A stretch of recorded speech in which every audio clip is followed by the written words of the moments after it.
Masih bersama saya Ibnu Fadil, pemirsa Anda kembali menyaksikan 3 berita utama Kaltim hari ini. Dua rumah di Samarinda terbakar. Sejauh ini penyebab pasti kebakaran belum diketahui, namun dugaan sementara akibat korsleting listrik.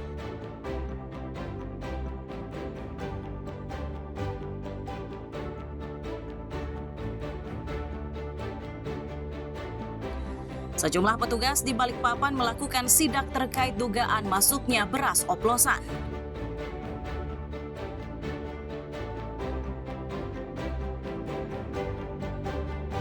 Gugatan ke Pertamina terkait BBM berujung damai.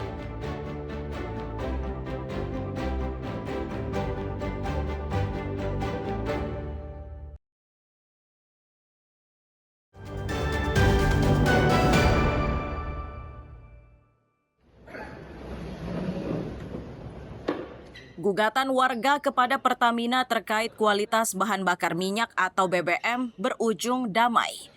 Itu terjadi setelah kedua belah pihak menyepakati untuk mengakhiri sengketa melalui perdamaian. Terdapat 5 poin kesepakatan damai. Poinnya diantaranya para tergugat bersedia membayar kompensasi sebesar Rp172.000 sesuai dengan gugatan penggugat. Diah Lestari selaku penggugat menyatakan gugatan yang ia ajukan itu bukan tentang uang, tapi murni hak konsumen.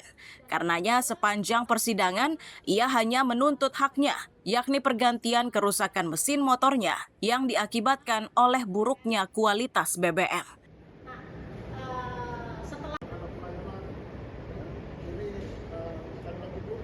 Enggak lebih, karena memang urusannya kita tidak berbicara uang lebih, kita berbicara kepada ini adalah kerugian kita yang nyata. Kalau kita berbicara lebih berarti kan kita berbicara tentang ada unsur uang-uang di balik gugatan ini. Kalau kita lebih berbicara ini pengeluaran saya, ini buktinya, ini kerusakan saya ada video, saya tunjukkan semua di BPSK, dan itu yang saya sampaikan Pertamina. Jadi ini murni adalah saya selaku konsumen mengalami ini di lapangan, dan itu sudah saya sampaikan. Tidak menunggangi momentum lah bahasanya. Tidak menunggangi momentum. Kesediaan Diah Lestari untuk menerima ajakan damai membuat Pertamina senang.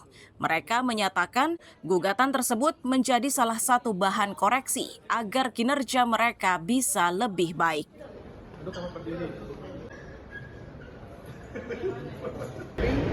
Kali lagi Ibu, terima kasih. Bagi kami, apa yang Ibu laporkan adalah sebuah bahan koreksi yang sangat kami hargai, ya, terkait dengan pelayanan. Pelayanan kami mungkin mengalami banyak hal-hal yang perlu kita perbaiki, kita benahi, ya.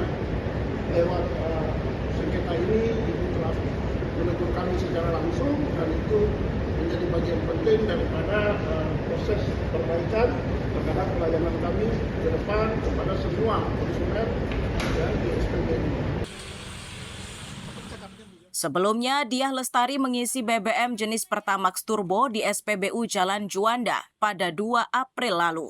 2 hari setelah mengisi BBM, kendaraannya tiba-tiba mogok saat dipakai untuk menuju kantor. Ia sempat memperbaiki sepeda motornya yang mogok usai mengisi BBM. Saat itu, tangki motornya dibongkar oleh pihak bengkel dan ditemukan saringan bahan bakar dalam kondisi kotor.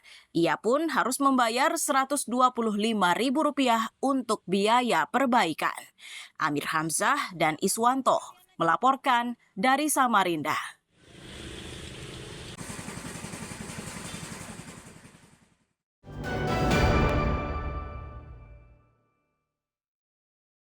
Video aktivitas karyawan di PT Kiani Kertas Nusantara di Kampung Pesayan, Kecamatan Sambaliung inilah yang kini ramai beredar di masyarakat Berau. Kabar ini menjadi heboh karena perusahaan pulp atau bubuk kertas yang diyakini milik Prabowo sudah lama berhenti beroperasi. Sementara Dinas Tenaga Kerja dan Transmigrasi Berau menyebut orang-orang yang ada dalam video itu hanyalah kontraktor. Tugas mereka hanya untuk memastikan kesiapan perusahaan jelang pengoperasiannya kembali. Meski begitu, Disnaker mengaku belum melakukan pengawasan langsung. Mereka hanya mengaku pernah bertemu dengan manajemen.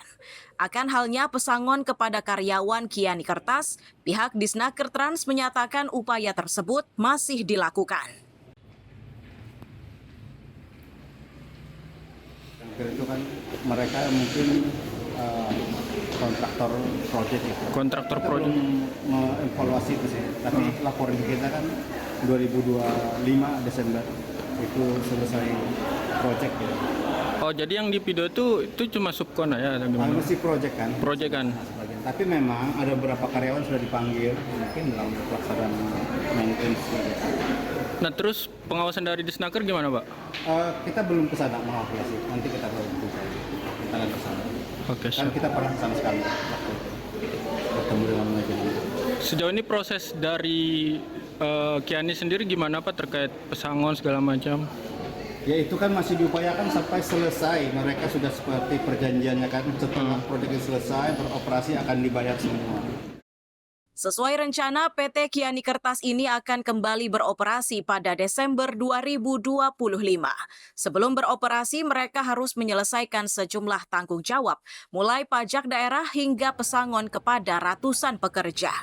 Amir Hamzah dan Miko Gusti melaporkan dari Kabupaten Berau.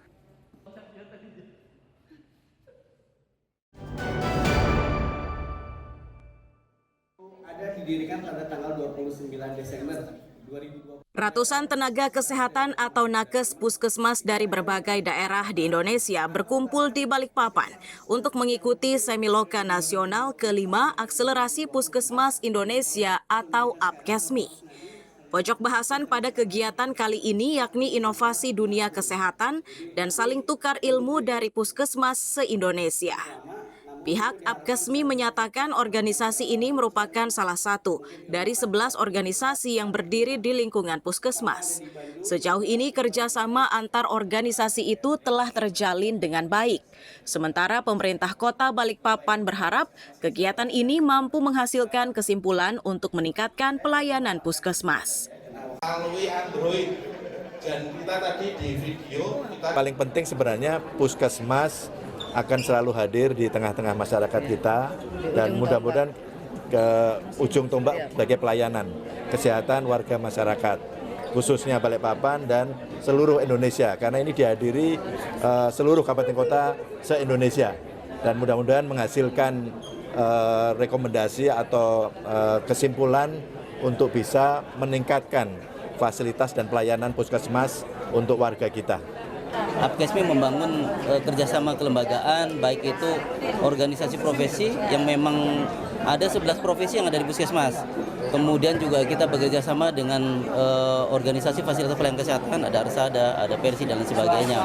Tentu ini semuanya tujuannya adalah untuk mensinergikan pelayanan kesehatan puskesmas, di mana puskesmas sebagai first aid di dalam pelayanan kesehatan, ada pelayanan tindak lanjut. Kalau yang tidak selesai di puskesmas akan dirujuk ke rumah sakit. Nah ini juga sedang terus kita bahas mekanisme rujukan yang baik dengan rumah sakit.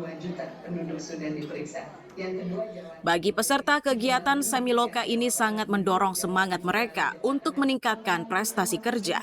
Selain itu, kegiatan ini pun menjadi sarana untuk saling bertukar ilmu dan pengetahuan. Jadi jika kita bisa menangkap banyak yang kita periksa, bagus ya karena di sini tempatnya untuk wadah, kita kan sebagai wadah APKESMI, jadi untuk semua puskesmas bisa menyampaikan aspirasi-aspirasinya terkait dengan kegiatan-kegiatan, program-program yang ada di puskesmas seluruh Indonesia. Jadi di sini juga kita bisa cari tahu gitu, sambilan kita juga untuk workshop, ada seminar, dan juga nanti APKESMI ini juga akan menyelenggarakan seperti Jampusnas. Jampusnas itu adanya perlombaan-perlombaan baik dari puskesmas berprestasi, inovasi maupun karya tulis, nanti semua tertampung di APKESMI ini. Semiloka Nasional kelima Apkesmi ini digelar selama 4 hari. Selain seminar dan semiloka, kegiatan ini pun diisi dengan pameran alat kesehatan sejak tanggal 24 Juli hingga 26 Juli 2025. Amir Hamzah dan Riani Mantini melaporkan dari Balikpapan.